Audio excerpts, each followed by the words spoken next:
கர்த்தருடைய நாமத்துக்கு ஸ்தோத்திரம் உண்டாவதாக. ரோஜாப்பூ வாசம் மலர்களாம் இருக்கு இல்லையா, அந்த ராகத்திலேருந்து இந்த பாட்டை எழுதியிருக்கிறேன். பரலோகத்தில் பூக்கள் எல்லாம் பாட்டு பாடி துதிக்கின்றதே, ஒரு மீத்தோடும் துதிக்கின்றதே. ரோஜா முல்லை சாமந்தி பூவும் ஜாதி மல்லி நித்திய மல்லி அடுக்கு மல்லி எல்லாம் பாட்டு பாடி துதிக்கின்றதே, பாட்டு பாடி துதிக்கின்றதே.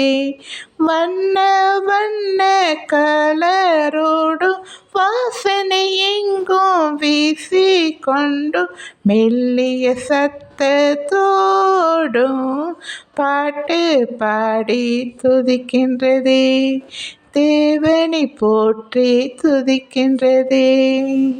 இது ஒரு சொப்பனத்தில் நான் கண்டது தான், அதை அப்படியே பாட்டாக எழுதியிருக்கேன்.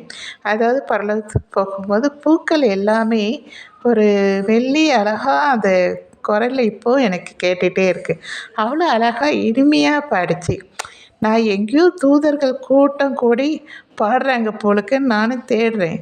ஆனால் அந்த பூவில் இருந்து தான் அந்த வாசத்தோடு அந்த சத்தமும் கேட்டுச்சு. நான் அந்த வாசனையை முகறதுக்காக தான் நான் கீழே குனிஞ்சேன். அப்போ தான் அந்த பூவுடைய அசைவை பார்த்து பூக்கிட்ட இருந்து தான் சத்தம் வருதுன்னு நான் ஆண்டவர்கிட்ட, டேடி உங்களை அது பூ பாடுதுன்னு சொன்னேன். அப்போ ஆண்டவர் சொன்னார், பூக்கள்லாம் இங்கே துதிக்கும் என்று சொன்னார்.